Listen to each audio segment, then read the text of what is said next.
എല്ലാവർക്കും എൻ്റെ നമസ്കാരം. ഞാൻ മതിമോൾ. അപ്പോൾ കഴിഞ്ഞ വീഡിയോയിൽ ഞാൻ ഈ വീടിൻ്റെ പുറകുവശവും പരിസരവും ഒക്കെ കാണിച്ചു തന്നിരുന്നു. അത് നിങ്ങൾക്ക് ഒരുപാട് പേർക്ക് ഇഷ്ടമായി. എല്ലാവരും ഒരുപാട് അപ്രീഷിയേറ്റ് ചെയ്ത ഒരു വീഡിയോയാണത്. നിങ്ങളുടെ എത്ര നല്ല കമൻസ് ആയിരുന്നു. ആ കമൻസൊക്കെ വായിച്ച് എൻ്റെ മനസ്സ് തന്നെ അങ്ങ് നിറഞ്ഞു എന്നുള്ളതാണ്. ഇപ്പോൾ നിങ്ങൾക്കെല്ലാവർക്കും ഞാൻ താങ്ക് യു പറയുന്നു. നിങ്ങളെല്ലാവരും എനിക്ക് നന്മ നേരുകയാണ് ചെയ്ത ആ കമൻസിലൂടെ, അല്ലേ? അപ്പോൾ നിങ്ങൾക്ക് എത്ര നല്ല മനസ്സായിട്ടാണ് എനിക്ക് ഇത്രയും പേര് എനിക്കായിട്ട് നന്മ നേരുകയും ഒക്കെ ചെയ്തത്. അതിലെല്ലാം ഞാൻ ഒരുപാട് താങ്ക് യു പറയുന്നു. അപ്പോൾ പലരും എൻ്റെ കമൻസിൽ എഴുതി, ആൻറ്റി ഫാമിലിയെ കൂടി പരിചയപ്പെടുത്താമായിരുന്നു എന്ന്. ശരിയാണ്, ഞാൻ വീഡിയോ പോസ്റ്റ് ചെയ്ത് കഴിഞ്ഞ് ഒരുപാട് വ്യൂ ഒക്കെ വന്നു കഴിഞ്ഞ് പലരുടെയും കമൻസ് വായിച്ചപ്പോഴാണ് ഞാൻ ആ കാര്യം തന്നെ ഓർത്തത്. അല്ലെങ്കിൽ ഞാൻ എൻ്റെ ഫാമിലിയുടെ പിക്ചറെങ്കിലും അതിൽ ഇൻസേർട്ട് ചെയ്തേനെ. കാരണം ഞാൻ വീഡിയോ പോസ്റ്റ് ചെയ്യുമ്പോൾ ഓർക്കുന്നത് എൻ്റെ ഫോളോവേഴ്സ് കാണുന്നതായിട്ടാണ്. പക്ഷേ ഫോളോവേഴ്സ് മാത്രമല്ല, അല്ലാതെ എത്രയോ ലക്ഷങ്ങൾ ആളുകളാണ് ആ വീഡിയോ കണ്ടത്, അല്ലേ? അപ്പോൾ അവർക്ക് മിക്കവാറും പേർക്ക് എന്നെ പരിചയമില്ലല്ലോ. പലരും ആരൊക്കെയോ ഷെയർ ചെയ്ത വീഡിയോ കാണുകയാണ് ചെയ്തത്, അല്ലേ? അപ്പോൾ എൻ്റെ ആ വീഡിയോ ഷെയർ ചെയ്ത എല്ലാവർക്കും ഞാൻ താങ്ക് യു പറയുന്നു. അതുപോലെ തന്നെ എന്നോട് പലരും പറഞ്ഞൊരു കാര്യമാണ്, ആൻറ്റിയുടെ ജീവിതം എത്ര മനോഹരമാണ്, ആൻറ്റി എത്ര ഭാഗ്യവതിയാണ് എന്ന്, അല്ലേ? ശരിയാണ്, ഞാനത് റിയലൈസ് ചെയ്യും, അത് അപ്രീഷിയേറ്റ് ചെയ്യും. അതുപോലെ തന്നെ അതിൽ ഒരുപാട് താങ്ക്ഫുള്ളാണ്. എന്താണെന്ന് വെച്ചാൽ നമ്മുടെ ജീവിതത്തിൽ എന്ത് തന്നെ ഉണ്ടായാലും അത് നമ്മൾ റിയലൈസ് ചെയ്യുകയും അത് അപ്രീഷിയേറ്റ് ചെയ്യുകയും ചെയ്തില്ലെങ്കിൽ അതുകൊണ്ട് ഒരു ഫലവും ഇല്ല എന്നുള്ളതാണ്. എൻ്റെ ജീവിതത്തിലെ ചെറുപ്പ കാലഘട്ടങ്ങളൊക്കെ ഞാനങ്ങനെ നഷ്ടപ്പെടുത്തിയ ഒരാളാണ്, ഒന്നും ഉള്ളത് അപ്രീഷിയേറ്റ് ചെയ്യാതെ. പക്ഷേ ഇപ്പോൾ ഞാൻ എന്ത് തന്നെ കാര്യങ്ങളും അത് അപ്രീഷിയേറ്റ് ചെയ്യുന്ന ഒരാളാണ്. എന്താണെന്ന് വെച്ചാൽ നമ്മുടെയൊക്കെ എങ്ങനെയാണെങ്കിൽ നമ്മൾ പല കാര്യങ്ങളും നമ്മുടെ ജീവിതത്തിൽ നല്ല കാര്യങ്ങൾ തന്നെ എണിച്ച് നടക്കാൻ പറ്റുന്നു, നമുക്ക് കൈയും കാലും ഉണ്ട്, ഇതൊന്നും അപ്രീഷിയേറ്റ് ചെയ്യാറില്ല, അല്ലേ? പക്ഷേ കൈയുള്ള കാര്യം അപ്രീഷിയേറ്റ് ചെയ്യാതെ തന്നെ നമ്മൾ കയ്യിൽ വളയിടാൻ പറ്റിയില്ലല്ലോ എന്നുള്ള ദുഃഖത്തോടെ ജീവിക്കുന്നവരാണ്. അപ്പോൾ നമ്മളതെല്ലാം താങ്ക്ഫുൾ ആവാനും ഒക്കെ പഠിക്കണം. ഇനി എനിക്കൊരു കാര്യം പറയാനുള്ളത്, എൻ്റെ ജീവിതം എന്നും ഇങ്ങനെ ആയിരുന്നില്ല എന്നുള്ളതാണ്. ഇപ്പോൾ നമ്മൾ അമേരിക്കയിൽ വരുമ്പോൾ ഇതൊക്കെ ഇങ്ങനെ സെറ്റപ്പാക്കി ആരെങ്കിലും ഇട്ടിട്ടുണ്ടെങ്കിൽ നല്ലതായിരുന്നു, അല്ലേ? പക്ഷേ എൻ്റെ ജീവിതത്തിൽ ഒരുപാട് കഷ്ടതയിൽ കൂടെ കടന്നു പോകേണ്ടി വന്നിട്ടുണ്ട്. അത് ഇപ്പോൾ ഓർത്ത് നോക്കുമ്പോൾ നല്ലൊരു കാര്യമാണ്. അതുകൊണ്ട് തന്നെയാണ് എനിക്ക് നിങ്ങളുമായിട്ട് കണക്ട് ചെയ്യാൻ പറ്റുന്നതും നിങ്ങളോട് സംസാരിക്കാൻ പറ്റുന്നതും. കാരണം നിങ്ങളുടെ പലരുടെയും അനുഭവത്തിൽ കൂടെ എൻ്റെ ജീവിതത്തിൽ ഞാൻ കടന്നു പോയിട്ടുള്ള ഒരാളാണ്. ഇപ്പോൾ ഞാൻ എൻ്റെ ജീവിതത്തിലെ ഓരോ കാര്യങ്ങൾ എൻ്റെ മക്കളോട് തന്നെ പറയുമ്പോൾ എത്ര വീരസാഹസിക കഥകളായിട്ടാണ് ഞാൻ അവരോട് പറയുന്നതെന്നോ. കാരണം നമ്മുടെ ജീവിതത്തിലെ അനുഭവങ്ങളിൽ നിന്നാണ് നമ്മൾ ഒരേ പാഠം പഠിക്കുന്നതും അതുപോലെ തന്നെ ഒരേ അറിവ് നേടുന്നതും ഈ ലോകത്തെ തന്നെ മനസ്സിലാക്കാൻ പറ്റുന്നതും. അല്ലാതെ ഇന്ന് സുഖമായിട്ടുള്ളൊരു ജീവിതമാണെങ്കിൽ എന്താണ് അതിനൊരു അർത്ഥമുള്ളത്? നമ്മുടെ കുട്ടികൾക്കും അതിൽ കൂടിയൊക്കെ കടന്നു പോകാനുള്ള ഒരു അവസരം കൊടുക്കേണ്ടത് തന്നെയാണ്. കാരണം നമ്മൾ കണ്ടിട്ടുണ്ട്, ചിലപ്പോൾ രാഷ്ട്രീയക്കാരുടെ മക്കളായിരിക്കാം, അല്ലെങ്കിൽ വലിയ ബിസിനസ്സുകാരുടെ മക്കളായിരിക്കാം, വെറുതെ അങ്ങനെ പണം ദൂർത്തടിക്കാൻ കൊടുക്കുന്നവർ. അപ്പോൾ സത്യം പറഞ്ഞാൽ എനിക്ക് തോന്നിയിട്ടുണ്ട്, ആ പേരൻസ് ആ കുട്ടികളുടെ ജീവിതം കവർന്നെടുക്കുകയാണ്. ഒരു മനുഷ്യന് അവൻ്റെ തന്നെ ജീവിതം പടുത്തുയർത്താനും അതിനായിട്ട് അധ്വാനിക്കാനുള്ള ചാൻസ് കിട്ടുകയും അതുപോലെ ജീവിതത്തിൽ ഓരോ കാര്യങ്ങൾ പഠിക്കാനും അനുഭവങ്ങളും ഉണ്ടായാൽ അവൻ കല്യാണം കഴിക്കുകയും കുട്ടിയുണ്ടായി ആ കുട്ടിയെ വളർത്തുകയും ബുദ്ധിമുട്ടും ഒക്കെ ചെയ്യുമ്പോഴാണ് അവൻ ജീവിക്കുന്നത്, അല്ലേ? അല്ലാതെ എല്ലാം പേരൻസ് അങ്ങ് കൊടുത്തിട്ടുണ്ടെങ്കിൽ ആ മനുഷ്യൻ്റെ ജീവിതം പേരൻസ് കവർന്നെടുക്കുന്നതിനോട് തുല്യമാണ്. അപ്പോൾ നമ്മളും കുട്ടികൾക്ക് അതിനുള്ളൊരു ചാൻസ് കൊടുക്കേണ്ടതാണ്. അപ്പോൾ എൻ്റെ ജീവിതത്തിൽ എനിക്ക് ഒരുപാട് കഷ്ടപ്പാട് തോന്നാനുള്ള ഒരു കാരണം എന്താണെന്ന് വെച്ചിട്ടുണ്ടെങ്കിൽ, അന്നത്തെ കാലത്ത് ഞാൻ നാട്ടിൽ നിന്ന് പോരുമ്പോൾ ആ കാലഘട്ടത്തിൽ നമ്മുടെ നാട്ടിലെ ഒരു ജീവിതം, അന്നൊന്നും ഒരു പെൺകുട്ടികളും പുറം നാട്ടിൽ പോകണമെന്ന് ആഗ്രഹിക്കുന്നവരല്ല. പിന്നെ ആൺകുട്ടികൾ ചിലപ്പോൾ പഠിച്ചൊക്കെ കഴിയുമ്പോൾ അവർക്ക് നല്ല ജോലിയൊക്കെ കിട്ടാതെ അലയേണ്ടി വരുമ്പോൾ ചിലപ്പോൾ മിഡിൽ ഈസ്റ്റിലൊക്കെ പോകും, അമേരിക്കയ്ക്കൊക്കെ വരുന്നവർ വളരെ കുറവാണ്. അതുപോലെ തന്നെ പെൺകുട്ടികൾക്ക് പുറം നാട്ടിൽ പോയി ജോലി ചെയ്യാൻ ഒട്ടും താല്പര്യമുള്ളവരായിരുന്നില്ല. ഞാനും അങ്ങനെ തന്നെയായിരുന്നു. ഒരിക്കലും ജീവിതത്തിൽ ഇപ്പോൾ ജോലി ചെയ്യണമെന്നോ അങ്ങനെയൊന്നും ആഗ്രഹിച്ചിരുന്ന ഒരാളല്ല. എന്താണെന്ന് വെച്ചാൽ നമ്മൾ കാണുന്ന നമ്മുടെ നാട്ടിൽ സ്ത്രീജനങ്ങൾ ബന്ധുക്കൾ അവരൊന്നും ജോലിക്ക് പോകുന്നവരല്ല. കൂടി എന്നിട്ടുണ്ടെങ്കിൽ എന്തെങ്കിലും ടീച്ചേഴ്സ് കാണും, അങ്ങനെ കുറച്ചു സ്ത്രീകളെ ജോലിക്ക് പോയിരുന്നുള്ളൂ ആ കാലഘട്ടത്തിൽ. അപ്പോൾ ഞാനും ഒരിക്കലും അത് ആഗ്രഹിച്ചിരുന്ന ഒരാളല്ല. അതൊക്കെ എനിക്ക് വളരെ ബുദ്ധിമുട്ടായിട്ട് തോന്നി, പുറം നാട്ടിലേക്ക് പോകുന്നത്, ജോലി ചെയ്യുന്നതും. പിന്നെ നമ്മുടെ ജീവിതത്തിൽ എന്ത് തന്നെ നല്ല കാര്യം വന്നാലും അതൊക്കെ നമ്മൾ ആഗ്രഹിക്കാതെ എത്ര നല്ല കാര്യം വന്നാലും നമ്മളത് അപ്രീഷിയേറ്റ് ചെയ്യില്ല എന്നുള്ളതാണ്. അപ്പോൾ എൻ്റെ പേരൻസിൻ്റെ താല്പര്യം കൊണ്ടാണ് ഞാൻ ഈ നാട്ടിലേക്ക് പോകുന്നത്. അതുകൊണ്ട് തന്നെ എത്ര നല്ല കാര്യമാണെങ്കിലും ഞാനത് അപ്രീഷിയേറ്റ് ചെയ്തില്ല. അതെനിക്ക് എന്നിലൊരു സങ്കടമാണ് ഉണ്ടാക്കിയത് എന്നുള്ളതാണ്. പിന്നെ മറ്റൊരു കാര്യം എന്താണെന്ന് വെച്ചിട്ടുണ്ടെങ്കിൽ, ഞാൻ ജനിച്ചു വളർന്നത് ഒരു സമ്പന്നമായ ഒരു കുടുംബത്തിലാണ് ജനിച്ചു വളർന്നത്. അതുകൊണ്ട് എനിക്ക് വളരെ ഗുണങ്ങളുണ്ടായിട്ടുണ്ട്. എന്താണെന്ന് വെച്ചാൽ ചെറുപ്പത്തിൽ നല്ലൊരു ജീവിതം ഉണ്ടായിരുന്നു. പക്ഷേ അതിൻ്റെ ദൂഷ്യവശം എന്താണെന്ന് വെച്ചിട്ടുണ്ടെങ്കിൽ നമുക്ക് തന്നെ ബുദ്ധിമുട്ടി സമ്പാദിക്കണമെന്നോ എവിടെ പോയി ആണെങ്കിലും സർവൈവ് ചെയ്യാനുള്ള കഴിവോ ഉണ്ടായിരുന്നില്ല എന്നുള്ളതാണ്. അതെല്ലാം എന്നിൽ സങ്കടം ഉണ്ടാക്കുകയാണ് ചെയ്തത്. പക്ഷേ ഇന്നത്തെ കാലത്ത് കുട്ടികൾ അങ്ങനെയൊന്നും അല്ല അല്ലേ? അവർക്ക് പുറം നാട്ടിൽ പോകാൻ ആഗ്രഹിക്കുന്നവരാണ്. അതിനൊക്കെ ഒരു ചാൻസ് കിട്ടിയാൽ അവർക്ക് എത്ര സന്തോഷമാണ് ഉണ്ടാകുന്നത്. അപ്പോൾ ഇതൊക്കെ എൻ്റെ മനസ്സിലുണ്ടായ ഒരു കാര്യങ്ങളാണ്. പിന്നെ പുറം നാട്ടിൽ പോകുന്ന എല്ലാവരും കഷ്ടപ്പാടിക്കടെ കടന്നു പോകുന്നതാണ്. എന്നിൽ കൂടുതൽ കഷ്ടപ്പാടിക്കടെ കടന്നു പോയിട്ടുള്ളവരാണ്.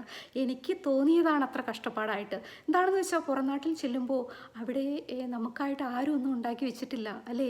ഇപ്പം നമ്മുടെ നാട്ടിലാണെങ്കിൽ നമുക്ക് പൈസയ്ക്ക് ബുദ്ധിമുട്ട് വന്നാൽ കടം ചോദിക്കാനെങ്കിലും ആരെങ്കിലും കാണും, അല്ലെങ്കിൽ നമുക്കൊരു 2 സെൻറ്റോ 5 സെൻറ്റോ ഭൂമിയെങ്കിലും കാണും.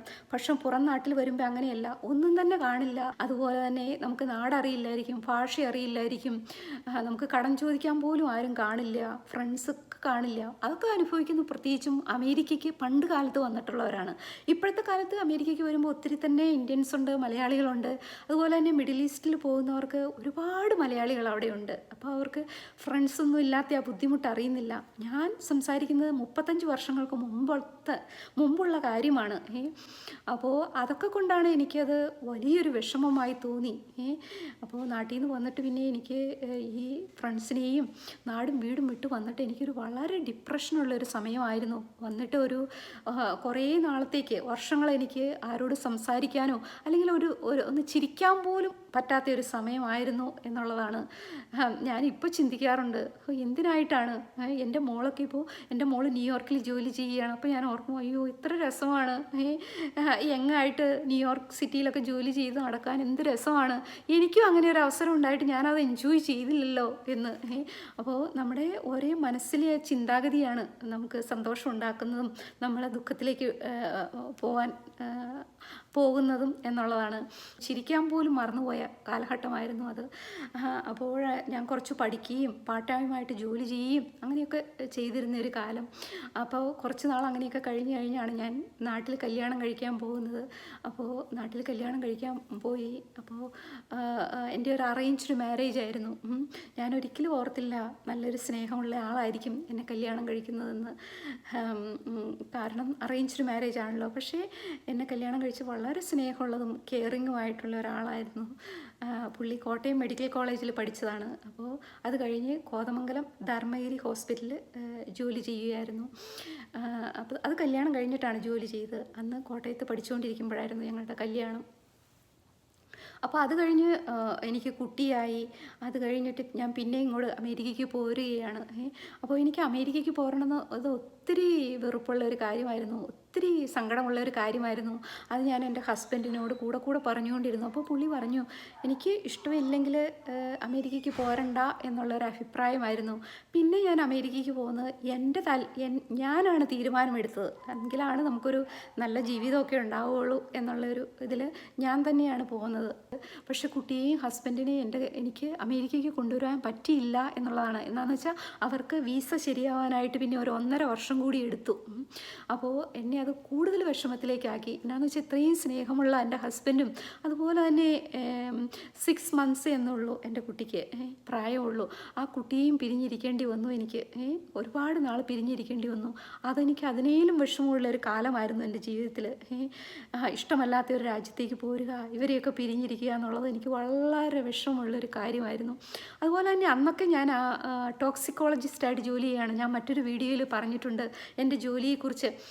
അപ്പോൾ പിന്നെ എൻ്റെ ഹസ്ബൻഡും കുട്ടിയും ഇവിടെ വരികയും അത് കഴിഞ്ഞ് എൻ്റെ ഹസ്ബൻഡിന് ഉടനെ തന്നെ ജോലിക്ക് പോകാൻ പറ്റിയില്ല എന്നുള്ളതാണ്. കാരണം നാട്ടിൽ ഡോക്ടറായിരുന്നാലും ഇവിടെ വരുമ്പോൾ അതിന് എക്സാമൊക്കെ എഴുതി പാസ്സാവണം.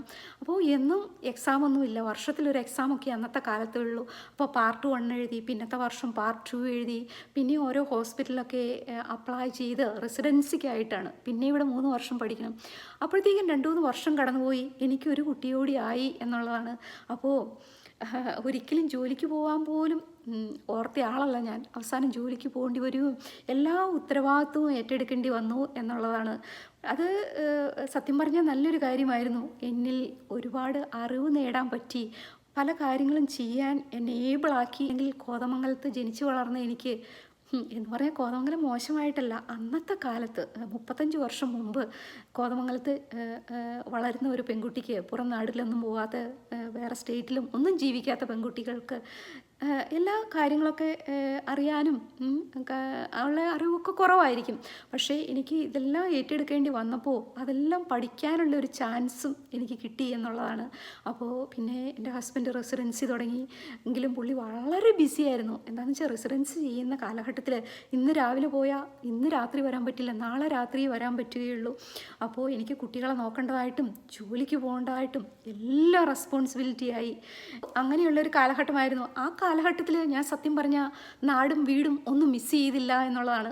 അത്രയും നാളും ഞാൻ അതോർത്ത് കരഞ്ഞ ഒരാളാണ്. പക്ഷേ എനിക്ക് കുട്ടികളൊക്കെ ആയിക്കഴിഞ്ഞപ്പോൾ എങ്ങനെയെങ്കിലും രക്ഷപ്പെടണം, എങ്ങനെയെങ്കിലും ഈ നാട്ടിൽ സർവൈവ് ചെയ്തേ പറ്റൂ എന്നുള്ളൊരു ഇതായി. അന്നാണ് ഞാൻ പൈസയുടെ വിലയറിഞ്ഞതും. ചെറുപ്പത്തിലൊന്നും പൈസയ്ക്കൊന്നും ഒരു വില കൽപ്പിച്ചില്ല.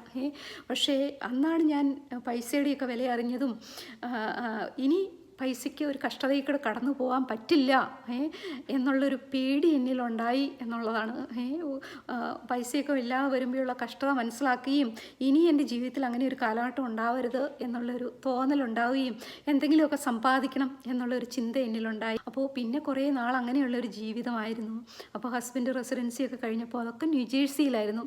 ഞങ്ങളിപ്പോൾ ഫ്ലോറിഡയിലാണ്. പുള്ളി പഠിത്തമൊക്കെ കഴിഞ്ഞപ്പോൾ ഫ്ലോറിഡയ്ക്ക് ഞങ്ങൾ മൂവ് ചെയ്തു. എൻ്റെ ജോലിയൊക്കെ ക്വിറ്റ് ചെയ്തിട്ട് ഞങ്ങൾ പോരുകയാണ് ചെയ്തത്.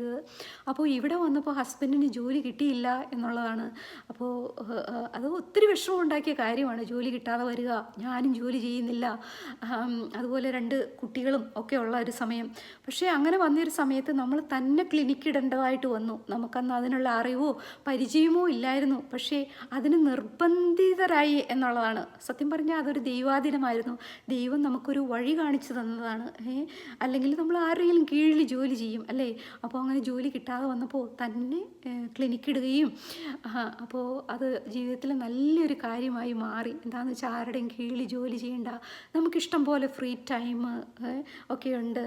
അന്ന് മുതൽ ഞാൻ ആ ക്ലിനിക്ക് മാനേജ് ചെയ്യുകയാണ്. അപ്പോൾ ആദ്യത്തെ ദിവസം മുതൽ ഞാനും ആ ക്ലിനിക്കിലുണ്ട്. അപ്പോൾ എനിക്കറിയാം അവിടെ എങ്ങനെ മാനേജ് ചെയ്യണം. അല്ലാതെ എനിക്ക് ആ ഫീൽഡിലൊന്നും അറിവുണ്ടായിട്ടില്ല. പക്ഷെ നമ്മൾ തന്നെ ഉണ്ടാക്കിയ ക്ലിനിക്ക് ആയതുകൊണ്ട് അതിനെല്ലാം ആദ്യം മുതൽ പഠിക്കാൻ പറ്റുകയും, അതുപോലെ ഇപ്പോൾ എനിക്ക് ഇഷ്ടംപോലെ സമയമുണ്ട്. പക്ഷേ എൻ്റെ കുട്ടികളൊക്കെ വളർന്നു അല്ലേ. കുട്ടികൾ ചെറുതായിരുന്നപ്പോൾ ഞാൻ ഒത്തിരി ബിസി ആയിപ്പോയി. അപ്പോൾ അങ്ങനെയൊക്കെയുള്ളൊരു ജീവിതമായിരുന്നു. അപ്പോൾ നിങ്ങൾ ഒരിക്കലും ഓർക്കരുത് ആൻറ്റിയുടെ ജീവിതം എന്നും ഇങ്ങനെ സുഖകരമായിട്ടുള്ളൊരു ജീവിതമായിരുന്നു എന്ന്. ഇന്നാണെങ്കിലും എൻ്റെ ജീവിതത്തിൽ ഓരോ പ്രശ്നങ്ങളൊക്കെ ഉണ്ട്. ആരുടെയും ജീവിതം പെർഫെക്റ്റ് അല്ലല്ലോ. പക്ഷേ ആ ബുദ്ധിമുട്ടിക്കൂടെയൊക്കെ കടന്നു പോയത് കൊണ്ട് ഇന്ന് ബുദ്ധിമുട്ടില്ലാത്ത സമയത്ത് കൂടുതൽ എൻജോയ് ചെയ്യാൻ പറ്റുന്നതേ ഉള്ളൂ. അപ്പോൾ ഞാൻ കഷ്ടപ്പെട്ട് ജോലി ചെയ്തുകൊണ്ടാണ്, എൻ്റെ കഠിനാധ്വാനം മാത്രമാണ് എന്നെ ഇവിടെ എത്തിച്ചത് എന്ന് എനിക്കൊരിക്കലും പറയാൻ പറ്റില്ല. എന്താണെന്ന് വെച്ചിട്ടുണ്ടെങ്കിൽ എത്രയോ പേരങ്ങനെ കഠിന അധ്വാനം ചെയ്യുന്നവരുണ്ട്, എന്നെക്കാളും കൂടുതൽ അധ്വാനിക്കുന്നവരുണ്ട് അല്ലേ. പക്ഷെ പലർക്കും പലയിടത്തും എത്തിച്ചേരാൻ പറ്റുന്നില്ല എന്നുള്ളതാണ്. അപ്പോൾ എനിക്ക് തോന്നിയിട്ടുള്ളത് നമ്മുടെ സ്വപ്നങ്ങളാണ് നമ്മളെ പലയിടത്തും എത്തിക്കുന്നത് എന്നാണ് എനിക്ക് തോന്നിയിട്ടുള്ളത്. കാരണം നമ്മുടെ സ്വപ്നം എന്ന് പറഞ്ഞിട്ടുണ്ടെങ്കിൽ അത് നമ്മൾ ഗ്രീഡി ആയിട്ടല്ല, അതുപോലെ നമ്മുടെ ഒരു ആഗ്രഹവും അല്ല. അത് എന്ന് പറഞ്ഞാൽ ചെറുപ്പത്തിലെയുള്ള ജീവിതത്തിൻ്റെ ഒരു കണ്ടിന്യൂഷനാണ് നമ്മൾ ഭാവിയെക്കുറിച്ച് സ്വപ്നം കാണുന്നത് അല്ലേ. അപ്പോൾ എൻ്റെ ജീവിതത്തിൽ ഞാൻ ചെറുപ്പത്തിലെ ഞാൻ കണ്ടിട്ടുള്ളത്, എനിക്ക് 2 സിസ്റ്റേഴ്സും 2 ബ്രദേഴ്സുമാണുള്ളത്. അവരെന്നേലുമൊക്കെ ഒരുപാട് മൂത്തവരാണ്. അപ്പോൾ എൻ്റെ സിസ്റ്ററിന് കല്യാണമൊക്കെ കഴിക്കുമ്പോൾ എനിക്ക് 3 വയസ്സേ ഉള്ളൂ. അപ്പോൾ എൻ്റെ സിസ്റ്റേഴ്സിൻ്റെയൊക്കെ കല്യാണം കഴിഞ്ഞു. അവർ നല്ല സുഖകരമായിട്ടുള്ളൊരു ജീവിതമാണ് ഞാൻ കണ്ടത്. അപ്പോൾ അത് കണ്ടപ്പോൾ ഞാനും ഓർത്തു എൻ്റെ ജീവിതവും അങ്ങനെ ആയിരിക്കും എന്നാണ് ഞാൻ ഓർത്തത്. അപ്പോൾ അത് ഞാൻ ആഗ്രഹം ഒന്നും ആയിരുന്നില്ല, അതെൻ്റെ ഒരു ജീവിതത്തെക്കുറിച്ചുള്ള ഒരു സങ്കല്പമായിരുന്നു. അപ്പോൾ നിങ്ങൾക്കിപ്പോൾ കൊച്ചു കുട്ടികളൊക്കെ ഉണ്ടെങ്കിൽ നിങ്ങൾ അവരെ അധ്വാനിക്കാൻ മാത്രമല്ല അതിൻ്റെ കൂടെ തന്നെ അവരിൽ വലിയൊരു സ്വപ്നം ഉണ്ടാക്കിയെടുക്കുക. അതുപോലെ ഇപ്പോൾ ഏത് കുടുംബത്തിൽ ജനിക്കുന്നെന്നോ ഏത് നാട്ടിൽ ജനിക്കുന്നു എന്നുള്ളതൊന്നും അല്ല, ആർക്കും എവിടെയൊക്കെ എത്തിച്ചേരാൻ പറ്റും. നമുക്കതിനൊരു സ്വപ്നവും നമ്മളതൊക്കെ വിഷ്വലൈസ് ചെയ്യുമ്പോഴാണ് അതിലേക്ക് പ്രയത്നിക്കുകയും നമ്മുടെ ഓരോ ഓരോ എനർജിയും അതിലേക്ക് പോവുകയൊക്കെ ചെയ്യുന്നത്. അപ്പോൾ സ്വപ്നം ഒരു പ്രധാനമായ ഒരു കാര്യമാണ്. അതിന് നമ്മൾ പേരൻസ് ഹെൽപ്പ് ചെയ്യേണ്ടതാണ്. അതുപോലെ തന്നെ നമ്മുടെ ജീവിതത്തിൻ്റെ സക്സസ് എന്ന് പറഞ്ഞിട്ടുണ്ടെങ്കിൽ പണം മാത്രമല്ല, നമ്മുടെ ആരോഗ്യം, അതുപോലെ തന്നെ നമ്മുടെ സന്തോഷവും, നമുക്ക് എത്രമാത്രം നമ്മുടെ ചുറ്റുപാടുമുള്ളവർ നമ്മളെ സ്നേഹിക്കുന്നു, അല്ലെങ്കിൽ നമുക്ക് ആരും ഫ്രണ്ട്സില്ല, നമ്മളെ ആർക്കും ഇഷ്ടമല്ല, അങ്ങനെയൊന്നും ഒരു ജീവിതം നല്ലതല്ല അല്ലേ. അപ്പോൾ അതൊക്കെ വളരെ ഇമ്പോർട്ടൻ്റ് ആയിട്ടുള്ള കാര്യമാണ്. അതൊക്കെ ബാലൻസ് ചെയ്ത് പോകുന്നതാണ് നല്ല സക്സസ്ഫുൾ ആയിട്ടുള്ള ഒരു ജീവിതം എന്ന് നമ്മൾ കുട്ടികളെ പറഞ്ഞു കൊടുക്കേണ്ടതാണ്. അതുപോലെ തന്നെ നമ്മൾ ജീവിതത്തിൽ എന്ത് തന്നെ നേടിയാലും, നമ്മളിപ്പോൾ എത്ര ആരോഗ്യമുള്ള ഒരാളാണെങ്കിലോ, എത്ര പണം നേടി എന്ന് പറഞ്ഞാലോ, എന്തൊക്കെ നേടിയാലും അതൊക്കെ ഒരു നിമിഷം കൊണ്ട് നഷ്ടപ്പെടാവുന്നതേ ഉള്ളൂ ഈ ലോകത്ത് എന്നുള്ളത് നമ്മൾ എപ്പോഴും ഓർക്കേണ്ട ഒരു കാര്യമാണ്. ഒന്നുകൊണ്ടും ഈ ലോകത്ത് അഹങ്കരിക്കാനില്ല. എല്ലാ കാര്യങ്ങളും ഒരു നിമിഷം മതി ഇതൊക്കെ നഷ്ടപ്പെടാൻ എന്നുള്ള കാര്യവും നമ്മൾ മനസ്സിലാക്കേണ്ടതാണ്. നമ്മുടെ കുട്ടികൾക്കും നമ്മൾ പറഞ്ഞു കൊടുക്കേണ്ടതാണ്. അപ്പോൾ ഇതൊക്കെയാണ് എനിക്കിന്ന് പറയാനുള്ളത്.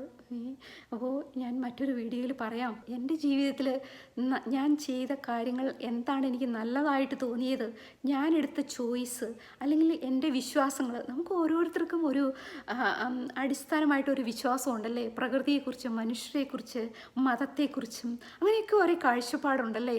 അപ്പോൾ അത് എന്താണ് എനിക്ക് എൻ്റെ ജീവിതത്തിൽ എന്നെ സഹായിച്ചിട്ടുള്ളത്, ഞാൻ പഠിച്ച കാര്യങ്ങൾ നിങ്ങളുമായിട്ട് പങ്കുവയ്ക്കാം. അത് ചിലപ്പോൾ നിങ്ങൾ എഗ്രി ചെയ്യണമെന്നില്ല.